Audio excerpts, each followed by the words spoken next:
We're going to aspire very high today. What we're trying to do is to get to the whole Megillah within 40 minutes. Okay?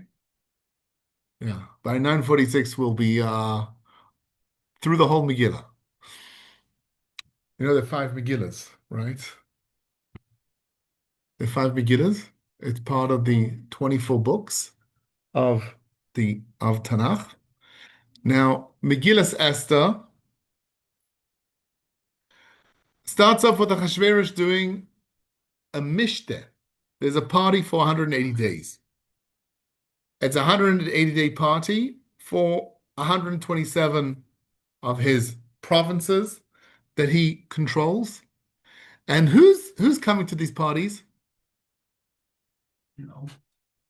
The nobles. Very good. You know, when I read the psukim, I wasn't so sure because it says Sarav va'avadav for his nobles, for his ministers, and slaves. The slaves could be anybody in these 127 places. But it's pretty clear that Mefarshim understands that it's only for the nobles. It's not for everybody. That's the first 180 days. Then he does 7 days for anybody inside Shushan, lemikaton va'ad gadol. For everybody can go to this mishter.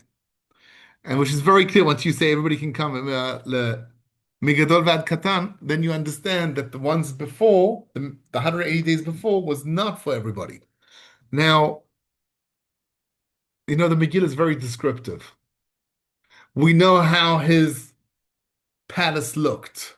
We know, yes, it says, בוץ כפס ותכלת אחוז חברי בוץ והרגמן, it says very, it says very clear descriptions how they sat down on these beds. There was a lot of different colors of marble. What? They could make very clear pictures, yes. And we actually found his palace in the town of Susa. Susa is Shushan. And I hope on this, when the United States strikes Iran, that they don't, that they leave the palace alone. This is an important archaeological palace, which I'm sure they know about and I'm sure they'll be careful of. Now, in this party, he has fancy dishes and fancy different golden and silver plates, and he has Vekelim, Mikelim Shonim. It's the Beit HaMikdash. Very good. It's the vessels from the temple that he brought. And this is part of it. So when you're drinking from your wine, you can drink from. Now, try to understand this. What kelim are we talking? Are we drinking from a mazrek? What kelim can you use for Suda? Kad shemen for the menorah? Are you supposed to drink from a kad? You're supposed to drink from a jar, a pot? It doesn't really. It's hard to understand. You know, I thought I'm thinking about we don't have normal cups. I'm thinking about the mazrek. The mazrek had a point at the bottom and it had blood inside. So they cleaned out the blood, right? So you could put wine inside, but you can't put it down. You have to hold it. You can drink it. It's not comfortable to drink. You can't drink like this, right? It has a long handle. A Masharet could just hold it on. It is not a normal way to drink. It is not comfortable. And he was a lot about comfort. And we did find beautiful palaces and beautiful cups from that time. So, yeah. Okay. So there are cups that you can measure with. That makes sense. There's small cups that you can measure with. When you go to Beit HaMikdash, you can see those cups. So those cups I can see that they drank from. It's still, well, the way those cups are made, they still have a lip. They're for pouring. They're not for drinking. There was no cup. There was no cup for drinking. was fine, and everybody came. Okay, it's difficult to really understand it aside for the cups that are for measuring. והשתייה כדת אין אונס. השתייה כדת אין אונס. השתייה כדת. It's בהכשר עד החרדס. Sit down. You have Achashverosh's mishte, his wine. It all has a hechsha. Nobody's being forced. The rabbis were there themselves, by the way. אבל מי לא נדע? From them, and the rabbi like gave the Jews. That was how. Okay. It was kosher. It's not yain nesach. How come? Because they brought it in sealed barrels. This is the Jewish wine, and only Jews were around there. And Goyim wanted to drink from it. Somebody else had to pour for them. Okay, they did it in a way that it was all kosher. 100%. It wasn't an issue. Now there's a question. Tell them they have to. Right. Why do they feel like they have to come? They didn't have to come. And everybody's coming, so why not come? You weren't coming, right? The Gemara asks a question. They ask, Talmidei Rashbi ask Rashbi, why is it that all of us had to be killed on Purim? Why were we mitchayev klaya? So Rashbi says to the Talmidim, you asked the question, why don't you answer it? That's a very good educational thing. You ask the question, first try and answer it yourself, and then I'll help you. And so the answer they gave was because they ate from the Seudah. And he says, no, that's not the reason. It's not because they came to the Seudah. What happened was, let's put the phones today. Okay.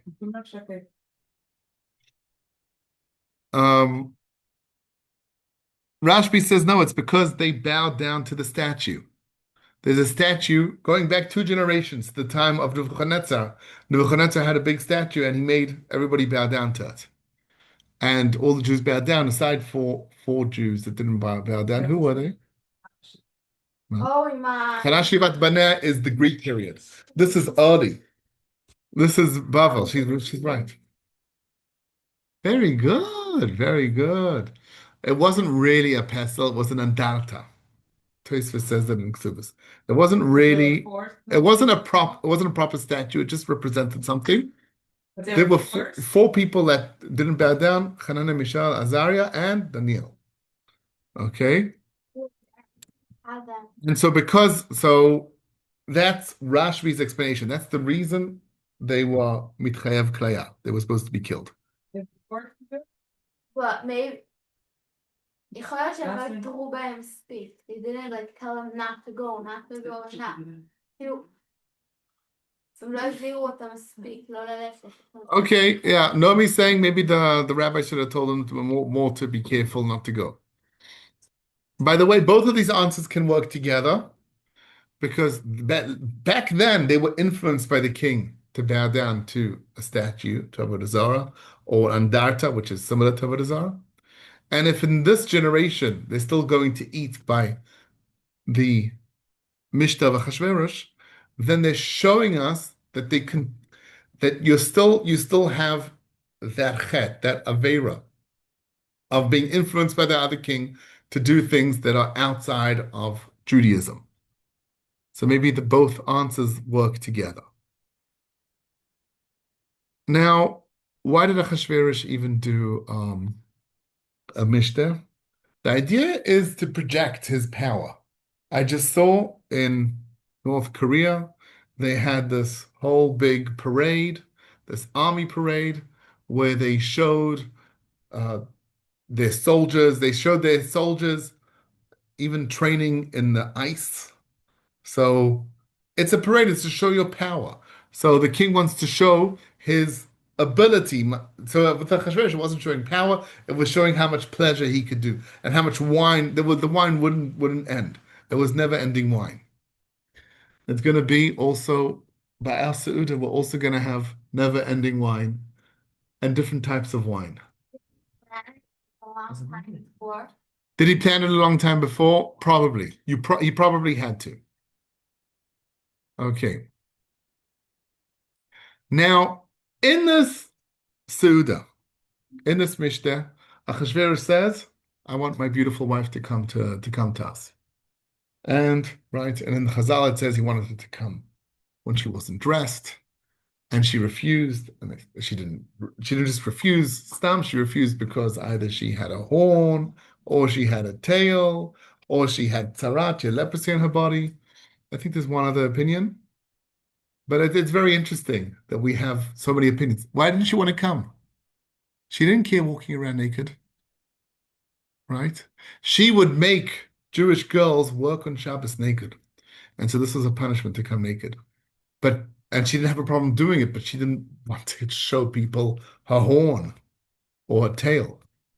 So she couldn't hide it.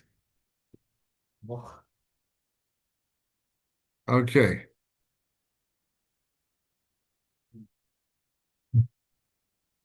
Okay. Now, Achashverosh says to his men, Achashverosh asks, what do I do with my wife who doesn't listen to me? And Achashverosh is drunk at the time. And one of his advisors say, why don't you kill her?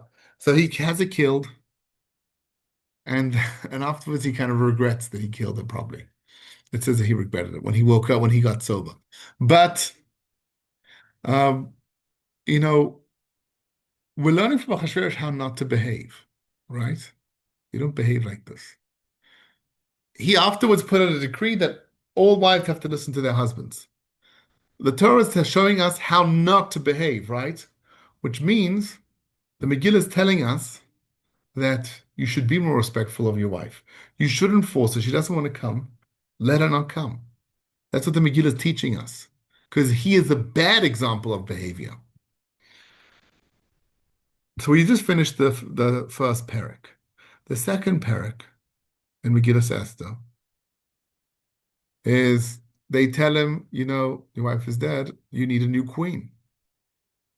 Now, he says, fine, bring me women from over the kingdom.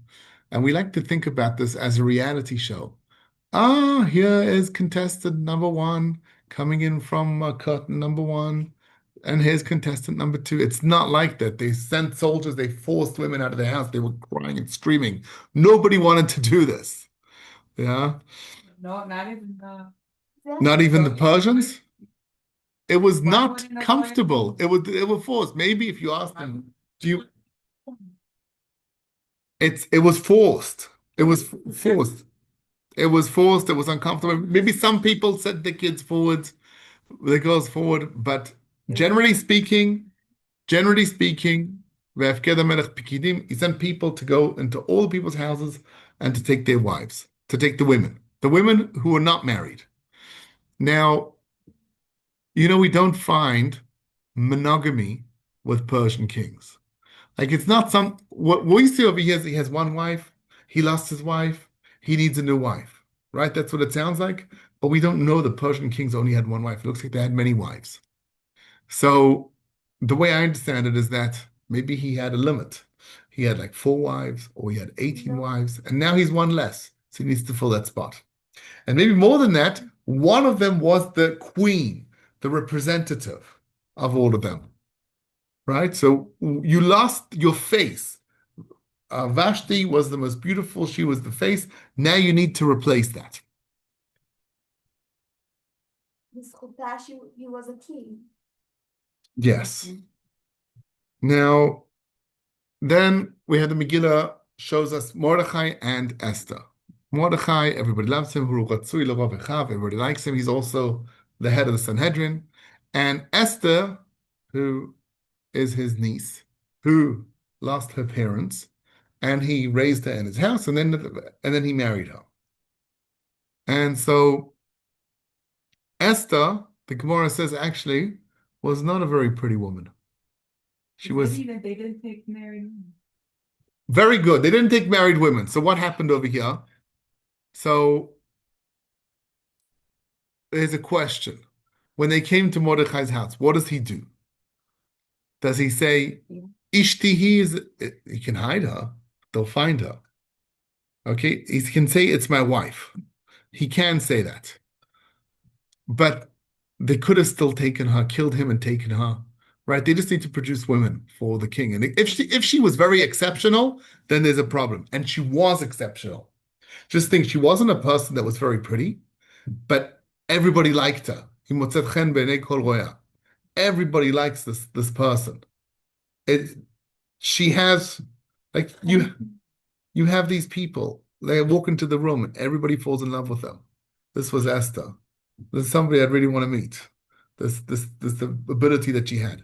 And so that makes it extra scary for Mordechai to start saying that this is actually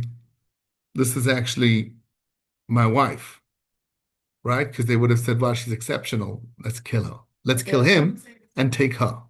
Doesn't say specifically in the Megillah that they were married. Right. It doesn't say in the Megillah, it says in Chazal. It says by the rabbis, it says that. Now, there's another reason it could be. Maybe Mordechai knew he had Ruach HaKodesh, and he knew that it was very important for her to become queen to save Am Yisrael. So he knew this had to play out like this, and that's why he let them take her. Now, it says every day. Why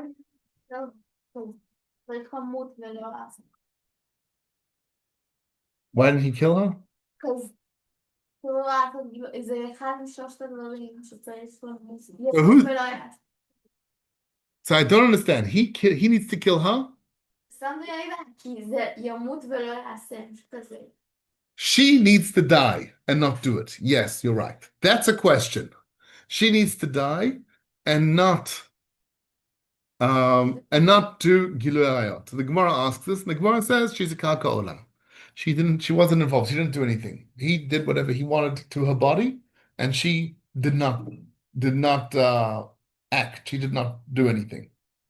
And so that's why it was mutter for her. But there's an interesting thing. Every day, there's a long process how they need to make her skin look better and her hair look better, and she's there for a long time. And she has these 7 women. There's a lot of sevens. There's 7 advisors for the king. He has 7 ministers. He has 7 advisors. She has 7 women to take care of her, and they're all, pampering her up, making her look good. And every day, Mordechai is going, and he's listening. ובכל יום ויום מרדכי מתהלך לפני חצר בית הנשים לדעת את שלום אסתר ומה יעשה בה. So there's a Rabbi Nachman in Breslov, very interesting. He says, what happens over here, she was listening in to the stories that the women were telling each other. And according to those stories, he would know what the situation is with Am Yisrael and how Hashem is relating to us from the stories of the Goyim. Because the stories that we tell, the myths that we tell, have a certain depth, and they tell us about a secret world. I'm explaining what he's saying, but they're telling us, it's very similar to what Carl Jung speaks about the collective unconscious. And so this is a connection to the collective unconscious, the myths that people tell. Even though they were Goyish women telling stories, it gives us a connection to that. So that's just an interesting thing that I saw that Shivche Haran says, one of the books. We're going to talk about everything, yes, but he says, especially from their stories. Esther's taken to the palace. Everybody likes her. She becomes the queen instead of Vashti, and she does not say, Ama umaladata. Mordechai tells her, do not say that you're Jewish. Hide it. He knew that It's pretty clear to me that he knew it, Baruch HaKodesh. He knew not that she shouldn't let this out because there's a certain order how things are going to unveil. This whole thing is about Hester, right? It's a Nes, not Nes Galui. We just read in the Torah about the 10 Makkos, about the splitting of the sea. This is something else. It's a secretness. It's a nest that you don't see, and the nest needs to unravel in a certain way. built up, you have no idea. It's built up, and it's happening in a certain way, and it has to happen in a certain order. And that's also here. He can't say. And also later on, by the way, Esther once She didn't say, but all the Jews knew. What about Megilah? nobody said anything. No, nobody said anything. They They didn't know, okay? The Jews, if they knew, They took her. Why would they know? you can't ask everybody in the world about one person. You need to have intelligence. They didn't have any intelligence. You have to have a trailhead. You need to be able to follow something in order to know. So they didn't have that trailhead. So, yeah, where they took it from the Jewish neighborhood. Yeah, yeah, that's a good trailhead to start from. But it could be he didn't give the order to his FBI, CIA, special service to look into. So, He didn't really care. yeah, could be he didn't really care, which is unusual. Historically, we know kings do care where the wives come from, where they're from. He came as Susin. So He did not have a proper lineage. His wife Vashti did. הוא בא מהסוסים, אז לא משנה, מי שיבוא לא משנה. It could be maybe he wanted something different. He had Vashti, who's the granddaughter of Nebuchadnezzar, the daughter of Belshazzar. She's very both her father and her grandfather were kings of the whole world, and that didn't work out. So you know what? I'll take a woman. I'll take a simple woman that I don't know where she comes from. Yeah. Mordechai sitting b'Sha'ar HaMelech, and he hears Bigtan, Baterish, these two gods talking about killing. He's talking about killing Achashverosh. And so what happens is that Mordechai tells the king, and the king's very thankful, and he writes it down. And then we move on to the next parak. And the next parak, Perek Gimel, speaks about Haman becoming an important person. Achashverosh raises him, and he becomes an important person. And he said, everybody needs to bow down to him. Achashverosh says everybody needs to bow down to him. And Mordechai doesn't bow down. And Haman is very upset. And he decides not just that Mordechai needs to be killed, but everybody, all of Am Yisrael need to be killed. A general thing. And Mordechai is just what? Mordechai doesn't bow. All of Am Yisrael needs to be killed now. And what happens is Haman meets with Achashverosh and he says, we need to kill all the Jews. We have this weird people, Mefuzar, Meforad. It's not good for us to hold on to this minority. Let's kill them off. It doesn't make sense for the kingdom.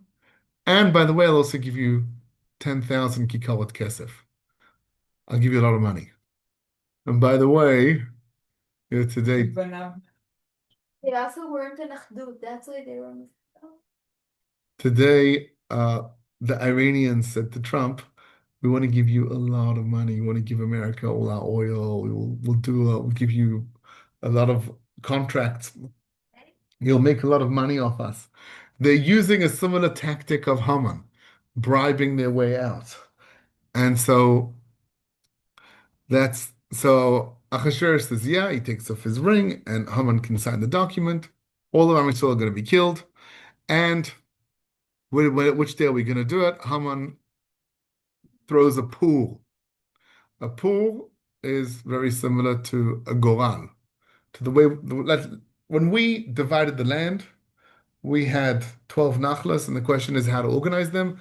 And Yeshua had to draw goralot to know how to divide the land.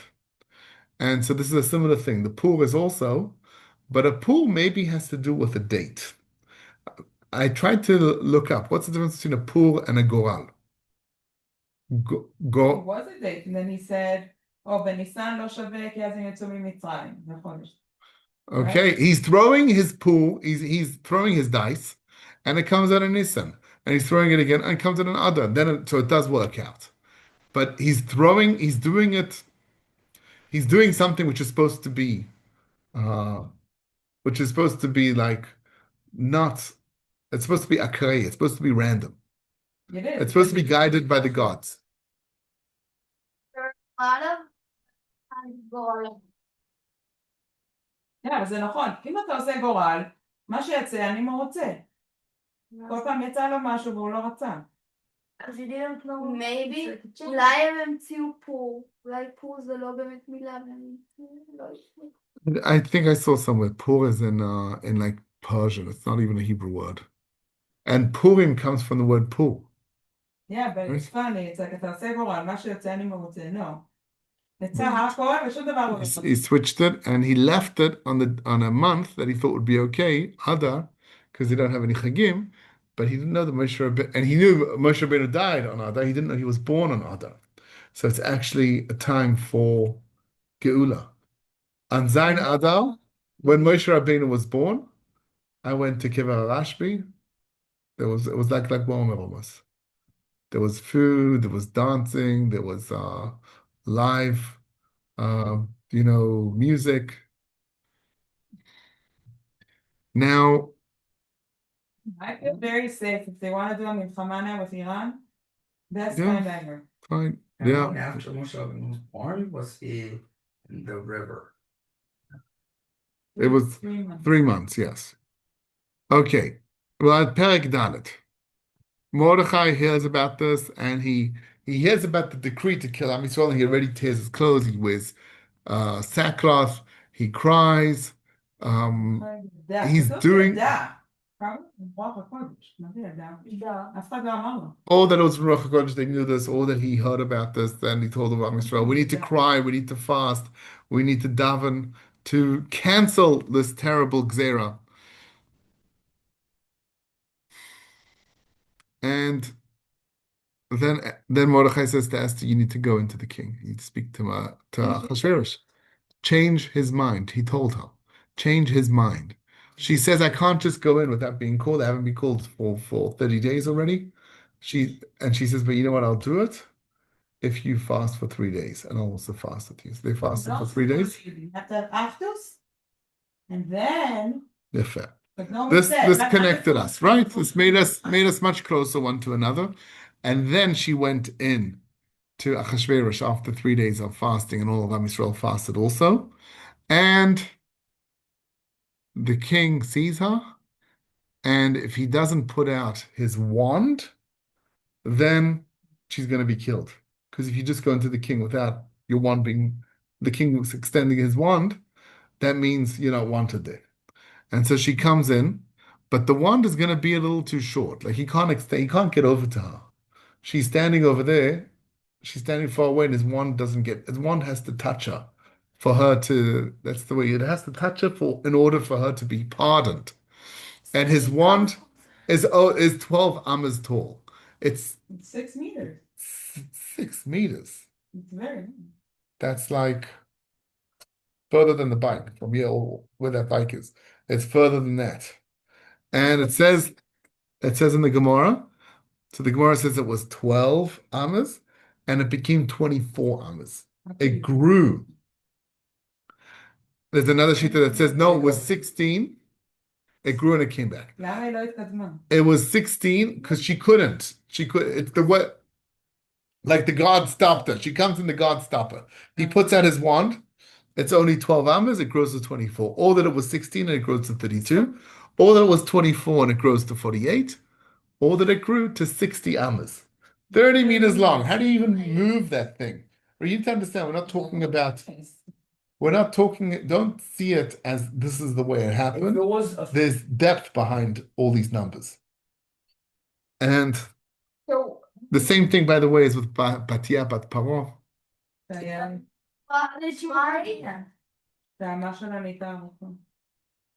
how do other people come to Achashverosh? Oh, you schedule it. You speak to, How does somebody come to Trump? yeah, you want to go speak to Trump. You have to send an email to the White House. Maybe they reply to you, maybe they don't. He never has to use his wand. And if he wants to pardon somebody else, how does he do it?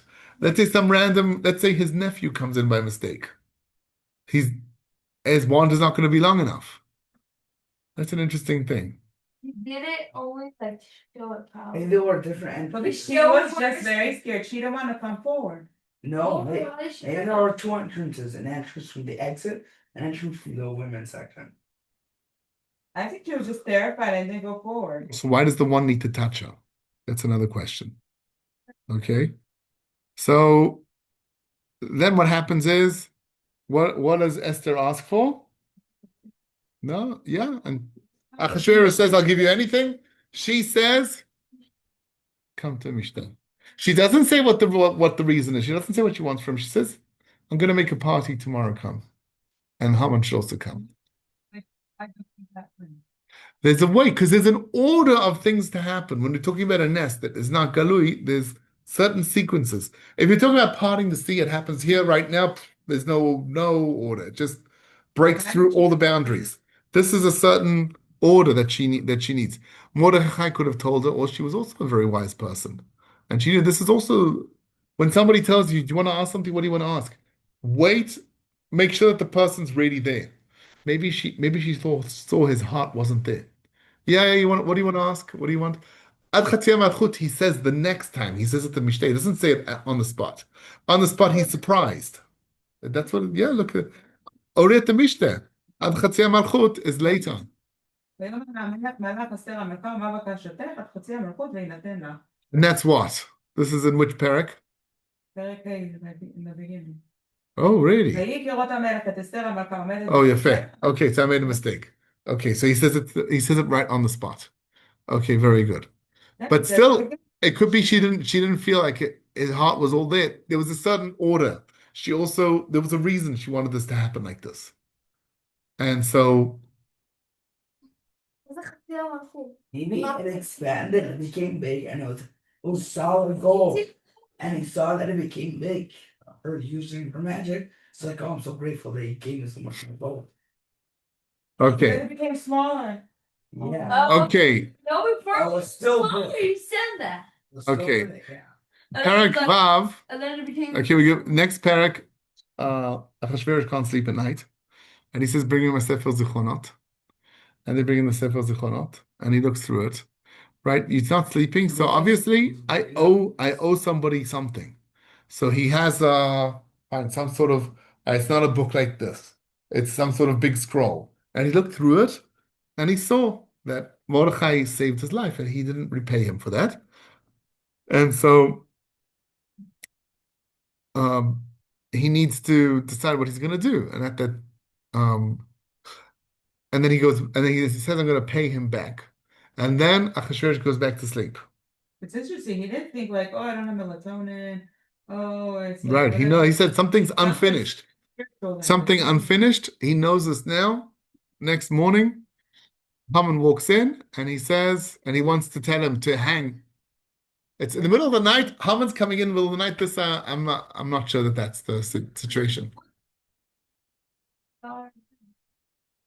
Okay. First thing in the morning, Haman comes in. That makes sense to me. He comes in and he wants to tell Achashverosh to hang It says it's in the middle of the night. Mordechai. It doesn't make sense. Haman's visiting the king in the middle of the night. No, No, it's in the middle of the night. כתוב, ויאמר המלך, מי בחצר? Okay? he's building the tree. והמן בא לחצר ואת המלך החיצונה. Oh, he's building the tree. נערי המלך נושט. Yeah, נערי המלך are like, הנה המן is in the חצר. Haman Zachatzosa come in. Okay, he's building the tree outside, so he says, come in. And right away he's like, מה נעשה לאיש אשר המלך חפץ ביקרו?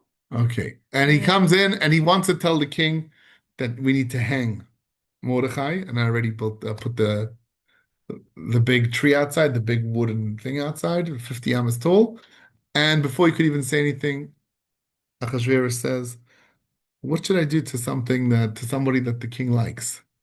And he says, you should parade him through the city in fancy clothes. אומר המן, what's המלך לעשות יקר יותר ממך? He said, parade him through the city dressed nicely. And Haman's sure he's talking about him. And then he tells him, okay, this is what you're going to do that to Mordechai. And he has to then take Mordechai out, parade him through the city very nicely. And while he's doing this, Haman's daughter's up in the window and she sees this and she decides to throw the smelly water from the toilet down on him. And then she pushes it up, she pours it out, then she looks down, she sees It's actually her father, and so she jumps. והמן יצא אבל וחפוי ראש. So why avel v'chafui rosh? Avel comes first. It's because she dropped it, and then she jumped, and so there's a whole chabura I once heard that has to do with Baba Kama. That has to do with your arrow traveling or you traveling. When the arrow travels, when you're trying to shoot somebody, we look at the time that he's died, the time that the arrow hits him. That's the important time. When you're talking about an object moving. When you're talking about a person falling, then once the person jumps off, they're already considered dead. Okay, so that's why Avel is first. And the Chafui Rosh, the disgusting water that fell, is mentioned next. Okay. Now, Esther makes a mishte.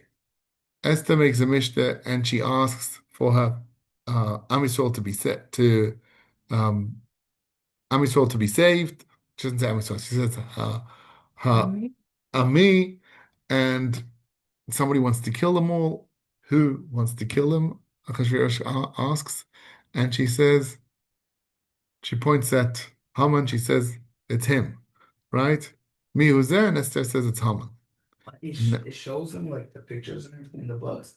It's just a small room with Haman, Vashti, and Achashverosh. Yeah, that's the way I also imagine it. It was a party. That it's just the three of them. And if there's a party, so it makes sense that there'll be more people. But yeah, that's the way I also imagine it. It's just the three of them. But that there must be more people. Speak about what Zeresh told him. He came home and he's like, oh no, you don't know what happened. And she's like, מזרע היהודים, מרדכי, לא תוכל לו, כי נפול תיפול לפניו. She knew the truth, even though she's a Milsha. She knew you started falling. The Jews are stronger than you. They're just going to continue falling down. And once she points at Haman, okay, it is very interesting. Once Haman is pointed at as the culprit, Haman wants to ask for forgiveness or something, and he falls on her by mistake. There's a malach that pushes him, and then the king says, okay, you're falling on my wife. There's a problem over here. We need to kill you. And then he says, hang Haman on that same tree that he got ready from before. By the way, that tree, the 50 amas, comes from Noach's teva. It was part of the teva of Noach. It was 50 amas, Noach's teva was much longer, right? Doesn't it say 300 amas? Maybe they cut it, or maybe it was one of the side ones. It's 50 amas from the side. So, what does Haman and Noach, what does it have to do in common? How did they take it from him? How did they? There's a whole story in Chazal how it was brought. That one of Haman's sons was sent to be a minister in the Ararat area, and he saw that nice pillar from there, and he told his men to bring it. And they put it in his house, and then they decided to take it out of the house to hang Mordechai on it. That's more or less how that story goes. Yeah, they took down the house. That's what it sounds like according to this. They took down the house in order to hang him. By the way, Noach was the first person to get drunk, right? So you have a connection to Purim. That people.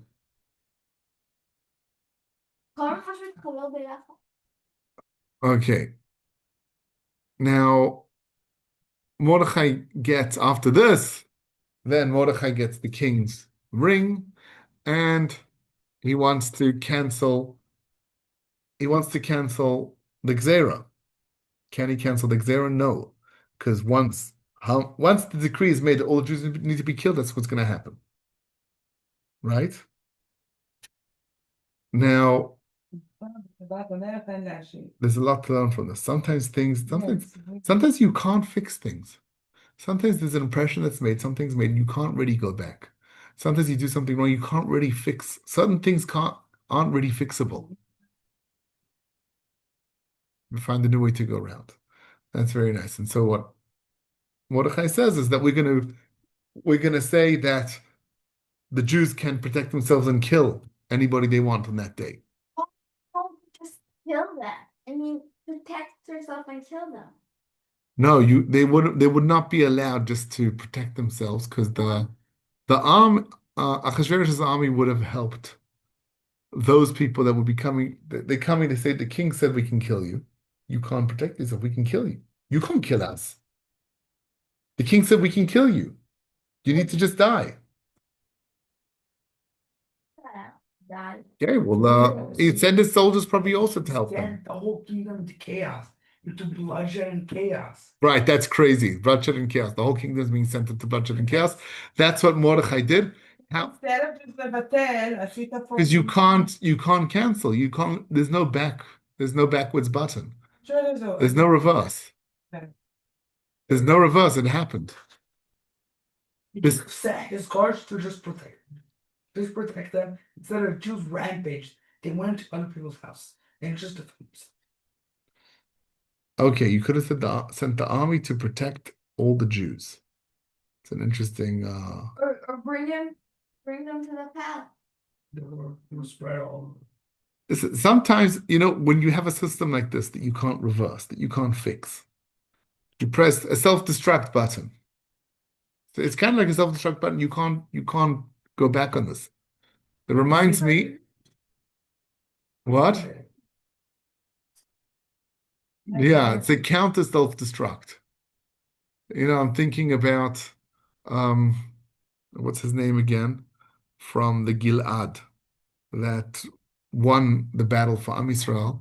And when he came back to his house, he said, the first thing that comes out of my house, I'm going to bring as a korban. And his daughter came out. Right? So you can see that there's some things you can't reverse properly. Now we're moving forward to the next parak.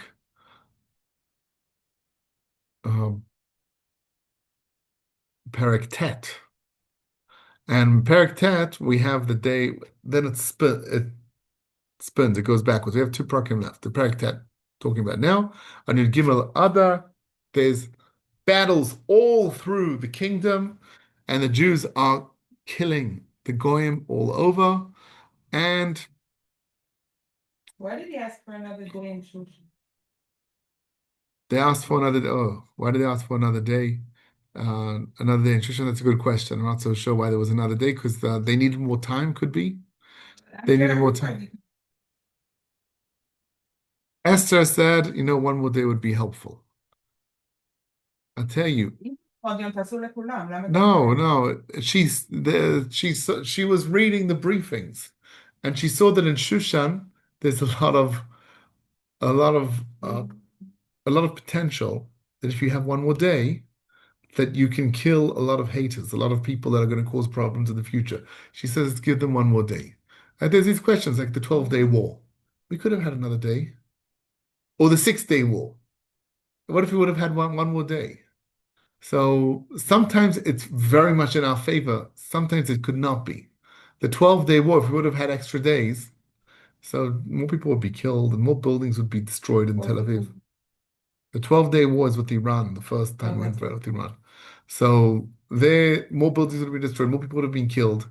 And it seems like we could have used more time. It would have helped Israel to have more, but people would have also been killed. So Esther's reading the briefings and she says, okay, there's more potential. There are more haters in Shushan. There are more people that need to be killed in Shushan. So let's get rid of them.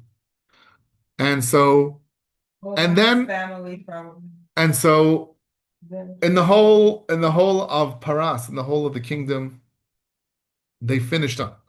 Yud Gimel was the day of the killing. Yud Daled was the day that they rested, and in Shushan they rested on Tetvav, and so that's how you have the 2 days of Purim. And we also have the 10 sons of Haman being killed in this parak. Why don't we kill all of them? כתוב שהיה לו מלא. And most Tzuri say Rov Banav V'Kinanav Tadei Taretz. Most of his sons were killed. And it says he had 208 sons. Like there's a Gemara that says he has 208 sons. So if you kill 10, then it's not Rov. It's not even most. אולי הם הכי חשובים. So הבנים there's a Tosfos in Yuma that says that they didn't kill them by hanging. They beheaded them and they hung their bodies afterwards. And so Rov Banav is because it's a Rov, it's most of the body. That's how we can understand it. So Rov Banav, so there were 208 bodies without heads. And Rov Banav, because most of their bodies were hanging. We can understand this according to that thesis. So they had, so why are these 10 mentioned? There was 208 that they killed, only 10 are mentioned. He still has more sons that are alive because Mipnei Banav Sharamad Lamdu Torah B'Bnei Brak. He had grandchildren that were Chuz B'Tshuva and learned Torah. Even though they're Amalekim, they were Chuz B'Tshuva and they're part of Amishal Tamim. לא כל בניו, כתוב שלא כל בניו הם... כן, חוזר בתשובה. נכון, כתוב שאסור לקבל עמלק. It says, אבל האמא היא לא Amalek can't be מתגייר. That's אבל right. יכול להיות שהאמא הייתה יהודייה, או האמא הייתה משהו, האמא הייתה פרסית. האמא הייתה משהו אחר. Okay, we're coming here towards the end. Like Justin Right, Bieber. I told you 40 minutes, a little bit more than 40 minutes, but the parak Yud is the shortest parak. Achashverosh, now he starts raising taxes. That's how the parak starts. And then we speak about the greatness of Mordechai, that he's Mishneh LaMelech, Ratzui L'Rovechav, Doresh Tov Le'amo, V'Dover Shalom L'Chol Zaro. And we can see and this is where it ends. It ends with Mordechai being in this new place after this all happened. Achashverosh is still king, and he's raising taxes. He's doing what kings need to do. Why is he raising taxes? I'm just thinking he needs to pay for all the damages that are now happening. What about all those people that were killed? Yeah, it could be to replace them costs a lot of money. No, from the Mishteh. Okay. The Mishteh. And soon we're going to read this Megilah twice, at night and in the morning of Purim. Should all have a Purim Sameach.